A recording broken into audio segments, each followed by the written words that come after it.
अस्सलाम वालेकुम जी, क्या हाल है? ठीक है। अच्छा जी, आज की इस मुख्तसर वीडियो में हम अकाउंट हेल्थ का ओवरव्यू करेंगे। अमेज़ॉन अकाउंट के अंदर आपने सेलर सेंट्रल अकाउंट के अंदर आके परफॉर्मेंस पे, ठीक है, यहाँ पे अकाउंट हेल्थ है, ठीक है। तो अकाउंट हेल्थ का ये वाला जो पेज है ना, इसका हम ओवरव्यू करेंगे, ये है क्या, ठीक है, सारी चीज़ें जो मैं आपको बताऊँगा। और मोस्टली जो लोग हैं ना, जो जो ये कहते हैं कि ड्रॉप शिपिंग हो नहीं सकती या ड्रॉप शिपिंग होती नहीं या अकाउंट सस्पेंड हो जाता है, तो उसकी मेन वजह ये होती है कि वो अकाउंट हेल्थ को मैनेज नहीं कर सकते, ठीक है, उनसे अकाउंट हेल्थ नहीं मैनेज होती।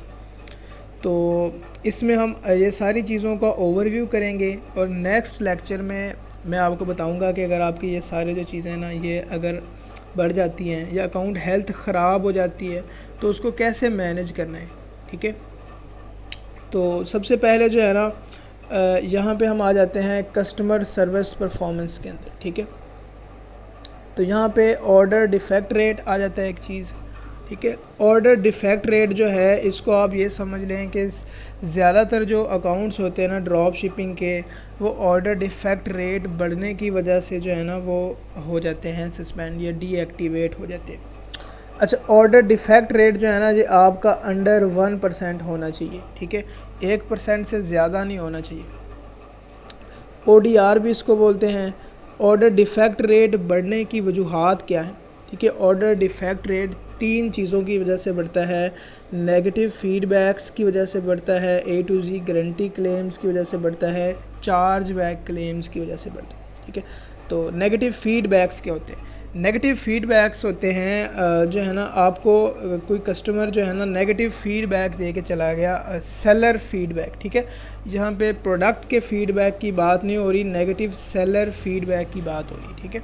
कि आपको जो है ना कोई कस्टमर आता है, वो आपको जो है ना वो 1 स्टार या 2 स्टार दे के चला जाता है। 1 और 2 स्टार जो हैं वो नेगेटिव फीडबैक में काउंट होते हैं। 3 स्टार जो है ये न्यूट्रल होता है, ना नेगेटिव ना पॉजिटिव। 4 और 5 स्टार अगर कोई दे के जाए, 4 या 5, तो वो जो है ना वो पॉजिटिव फीडबैक में चला जाता है, ठीक है।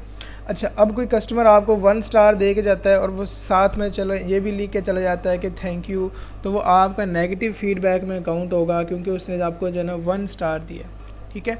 1 स्टार और 2 स्टार नेगेटिव, 3 स्टार अगर कोई दे के जाता है तो वो न्यूट्रल, ना नेगेटिव में जाएगा ना पॉजिटिव में, और 4 या 5 स्टार अगर कोई दे के जाता है तो वो पॉजिटिव में जाएगा। तो आगे जाके हम ये डिस्कस करेंगे कि अगर जो है ना वो कोई कस्टमर नेगेटिव फीडबैक दे के जाता है तो उसको कैसे हम जो है ना रिक्वेस्ट रिमूवल कर सकते हैं, उसको कैसे ख़त्म करा सकते हैं, ये सारी चीज़ें। अच्छा, उसके बाद A to Z guarantee claim. A to Z guarantee claim क्या है? A to Z guarantee claim Amazon का, अब ये समझ सकते हैं कि हर कस्टमर को उसने वो एक चीज़ दी हुई है, एक सर्विस दी हुई है, एक ऑफ़र दी हुई है, या जो है ना एक ऑप्शन दिया हुआ है कि अगर कोई बंदा जो है ना किसी सेलर से प्रोडक्ट बाई करता है तो 180 डेज़ के अंदर अंदर अगर उसको प्रोडक्ट अच्छी नहीं लगती तो वो A to Z guarantee claim के थ्रू अमेज़ॉन से रब्ता करेगा। उसके पास ऑप्शन होगा A to Z guarantee claim का, ठीक है। तो वो अमेज़ॉन से रब्ता करेगा और जो है ना उसको बोलेगा कि प्रोडक्ट में ये मसला है, प्रोडक्ट जो है ना वो ब्रोकन आई है, टूटी हुई आई है, इसकी क्वालिटी लो है, या मुझे पसंद नहीं आई, ठीक है। तो वो अमेज़ॉन से रब्ता करेगा। अमेज़ॉन फिर केस को देखेगा, सारा कुछ देखते हुए ना वो जो है ना कस्टमर को उसके पैसे वापस कर देगा और आपका जो है ना A to Z guarantee claim जो है वो ODR के अगेंस्ट कर देगा। डिपेंड करता है कि जो है ना आपकी परफॉर्मेंस कैसी थी, आपने कस्टमर को हैंडल कैसे किया, आपने ट्रैकिंग टाइम पे दी कि नहीं, वाकई प्रोडक्ट जो है ना वो क्या थर्ड क्लास लो क्वालिटी थी या वाकई ब्रोकन थी या नहीं, ये सारी चीज़ें अमेज़ॉन केस देखने के बाद अगर केस कस्टमर के हक़ में करता है तो आपका जो है ना ODR के अगेंस्ट करेगा। जब इन तीनों चीज़ों में से अगर कोई भी चीज़ बढ़ेगी ना, for example A to Z guarantee claim बढ़ गया तो आपका ODR बढ़ जाएगा, नेगेटिव फीडबैक बढ़े तो भी ODR बढ़ जाएगा, चार्ज बैक क्लेम्स बढ़े तो भी ODR बढ़ जाएगा। उसके बाद चार्ज बैक क्लेम्स क्या होते हैं? चार्ज बैक क्लेम जो होता है, अब कस्टमर है, कुछ ऐसी सर्विसेज होती हैं जो अपने कस्टमर्स को जो है ना वो मनी प्रोटेक्शन देती हैं या परचेजिंग प्रोटेक्शन देती हैं, जस्ट लाइक पेपैल, ठीक है। अब अमेज़ोन जो है वह कैसे प्रोटेक्शन दे रहा है A to Z guarantee claim के तहत, और पेपैल जो है वो कैसे प्रोटेक्शन दे रहा है कि आप जो है ना परचेजिंग करें, आप 180 डेज़ के अंदर ना अगर आपको कोई चीज़ अच्छी नहीं लगती, फॉर एग्जांपल आपको प्रोडक्ट मिली ही नहीं या आपको कोई इशू है, तो हम आपके पैसे रिवर्स करवा लेंगे, ठीक है। अब फॉर एग्जांपल एक कस्टमर आया, ठीक है, उसने क्या किया, उसने अमेज़ोन से पेपैल के थ्रू कोई जो है ना वो प्रोडक्ट परचेज़ की पेपैल के थ्रू, या कोई भी ऐसा बैंक या ऐसी सर्विस जो ना मनी बैक गारंटी देती है, तो उससे उसने वो परचेजिंग की, वो यूज़ करते हुए अमेज़ोन से परचेजिंग की। अब उसको प्रोडक्ट पसंद नहीं आई, या ब्रोकन निकली, या लेट पहुंची, या लो क्वालिटी प्रोडक्ट थी, ठीक है, तो उसने क्या किया, उसने अमेज़ोन से रब्ता करने की बजाय उसने पेपैल से या उस कंपनी से रब्ता किया जिससे उसने, या उस बैंक से रब्ता किया जिसके ज़रिए उसने अमेज़ोन को पे किए थे। तो वो बैंक या पेपैल, ठीक है, अमेज़ोन से आगे रब्ता करेगी और अपने पैसे जो है ना वो रिवर्स करवा लेगी। इसको बोलते हैं चार्ज बैक क्लेम्स, ठीक है। तो ये तीनों चीज़ें जो है ना, इन तीनों में से अगर एक भी कोई चीज़ बढ़ती है तो आपका जो है ना ODR बढ़ जाएगा। ODR बढ़ेगा तो अकाउंट जो है ना सस्पेंशन की तरफ जाएगा। ODR मैनेजमेंट जो है ना ये बहुत इम्पोर्टेंट चीज़ है, ठीक है। तो इसको ऑनवर्ड हम देखेंगे। उसके बाद इस साइड पे डिलीवरी परफॉर्मेंस, ठीक है।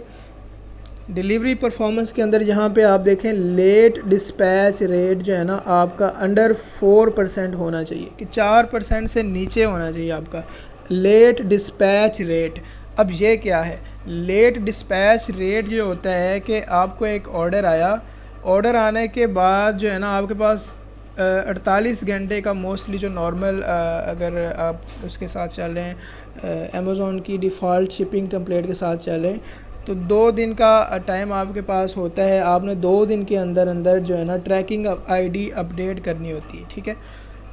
ऑर्डर डिस्पैच करना होता है, या डिस्पैच करके या अपने कुरियर कंपनी को जो है ना वो भिजवा के वो उससे ट्रैकिंग ID अपडेट करवानी होती है। तो आप जो है ना अगर 2 दिन के अंदर अंदर ट्रैकिंग ID नहीं प्रोवाइड करते तो आपका जो है ना लेट डिस्पैच रेट जो है ना वो बढ़ जाएगा, ठीक है। तो अंडर 4% यहाँ पे लेट डिस्पैच होना चाहिए, रेट होना चाहिए। 30 डेज़ का काउंट होता है कि 30 दिन के अंदर अंदर जो है ना आपका अंडर 14% होना चाहिए। 30 दिन के बाद जो पिछला लेट डिस्पैच रेट था वो जो है ना वो ख़त्म हो जाएगा। उसके बाद प्री फुलफिलमेंट कैंसिलेशन रेट, ये वो होता है, प्री फुलफिलमेंट कैंसिलेशन रेट वो होता है कि आपको ऑर्डर आ गया, ठीक है, और आपने ऑर्डर अपनी तरफ से जो है ना कैंसिल कर दिया, ठीक है। आपको ऑर्डर आया, आपने उसको डिस्पैच नहीं किया, आपने उसकी ट्रैकिंग ID नहीं डाली, अपनी तरफ से कैंसिल कर दिया, तो ये प्री फुलफिलमेंट रेट आपका 2.5% से नीचे होना चाहिए, ठीक है। और ये मोस्टली जो है ना ये 7 दिन का होता है, 7 डेज़ के अंदर अंदर आपका जो है ना प्री फुलफिलमेंट रेट 2.5% होना चाहिए। 7 दिन के बाद जो पिछला प्री फुलफिलमेंट रेट है ना वो ख़त्म होता जाता है। वैलिड ट्रैकिंग रेट ये होता है कि आप जो है ना ट्रैकिंग ID गलत डाल रहे हो, ठीक है, तो वैलिड ट्रैकिंग रेट जो है ना वो कम हो जाएगा।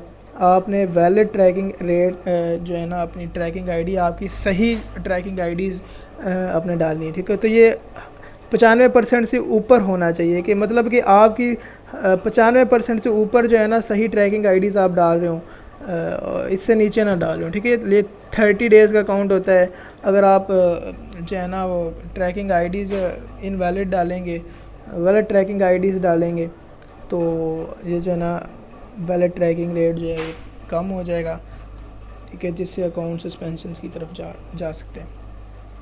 उसके बाद पॉलिसी कंप्लायंस, ये जो पार्ट है पॉलिसी कंप्लायंस, इसका अकाउंट हेल्थ पर कोई इतना असर नहीं पड़ता ना, इसकी वजह से अकाउंट जो है ना वो नहीं होता, अकाउंट सस्पेंड नहीं होता। अकाउंट सस्पेंड किन चीज़ों की वजह से होता है, ODR की वजह से होता है या डिलीवरी परफॉर्मेंस की वजह से होता है, ठीक है। पॉलिसी कंप्लायंस की वजह से अकाउंट आपका जो है ना वो सस्पेंड नहीं होता पॉलिसी कंप्लायंस में। और ये अगर आप फॉर एग्ज़ाम्पल ख़त्म नहीं कर सके तो ये 180 डे या 180 डेज़ 180 दिन के बाद जो है ना ऑटोमेटिकली खुद ब खुद ख़त्म हो जाएंगे। अब ये होते क्या हैं, suspected intellectual property violations. Suspected intellectual property violations क्या होती हैं कि इसके अंदर अमेज़ॉन सस्पेक्ट कर रहा है कि आप जिस लिस्टिंग पर बैठे हुए हैं, फॉर एग्ज़ाम्पल आप सैमसंग के कोई प्रोडक्ट की लिस्टिंग पे बैठे हुए हैं, आप सैमसंग की कोई प्रोडक्ट बेच रहे हैं, ठीक है। अब अमेज़ॉन इसके अंदर सस्पेक्ट कर रहा होता है, अमेज़ॉन को ऐसा लग रहा होता है कि ये जो लिस्टिंग है ना, ये असल ब्रांड की लिस्टिंग नहीं है, ये किसी थर्ड पार्टी और बंदे ने जो ना वो लिस्टिंग लगाई हुई है, तो वो सस्पेक्टेड आईपी कंप्लेंट या सस्पेक्टेड आईपी वायलेशन, ठीक है, सस्पेक्टेड आईपी वायलेशन या सस्पेक्टेड इंटेलेक्चुअल प्रॉपर्टी वायलेशन के तहत वो सारे के सारे सेलर्स को जो है ना वहाँ से उड़ा देगा और लिस्टिंग भी उड़ा देगा, ठीक है, क्योंकि उसको ऐसा लग रहा होता है कि असल जो है ना वो ब्रांड की लिस्टिंग नहीं है। उसके बाद रिसीव्ड इंटेलेक्चुअल प्रॉपर्टी कंप्लेंट्स, ये वो कंप्लेंट्स होती हैं जो आपको जो है ब्रांड भेजता है, ठीक है। एक ब्रांड है, आपने ड्रॉप शिपिंग फ्रेंडली ब्रांड को ना वो नहीं उसकी प्रोडक्ट लगाई, तो ब्रांड जो है ना आपको वो कंप्लेंट भेजेगा कि भाई आप जो है ना मुझे आपका पता नहीं है, आप मेरी लिस्टिंग के साथ आके मी टू हो गए हो, आप मेरी लिस्टिंग के साथ आके जुड़ गए हो, मुझे ये बताओ कहाँ पे आपने मेरे से जो है ना वो प्रोडक्ट ख़रीदी हैं, या कहाँ पे जो है ना इनवॉइसेस दिखाओ मुझे कि कहाँ पे जो है ना प्रोडक्ट्स हैं, मेरी प्रोडक्ट्स आपके पास, ठीक है। तो ऑब्वियसली हमारे पास इनवॉइसेस तो होंगी नहीं, तो हम जो है ना उस ब्रांड को रिमूव कर देंगे उसकी सारी प्रोडक्ट्स को, और जो है ये 180 डेज़ के बाद ख़त्म हो जाएगा, ठीक है। प्रोडक्ट ऑथेंटिसिटी कस्टमर कंप्लेंट्स, अच्छा ये जो कंप्लेंट्स हैं ये यूजुअली जो है ना ये ज़्यादा आ रही होती हैं। इसके अंदर ये होता है कि आपने जब प्रोडक्ट लगाई कोई भी, और उसमें कुछ प्रोडक्ट लगाने के कुछ देर के बाद, 5 मिनट के बाद, 10 मिनट के बाद अमेज़ॉन जो है ना आपके लिए इस लिस्टिंग को, आपके अकाउंट के लिए जो है ना इस लिस्टिंग को क्लोज़ कर देगा और आपसे कहेगा कि हमें इनवॉइसेस दिखाओ, ठीक है।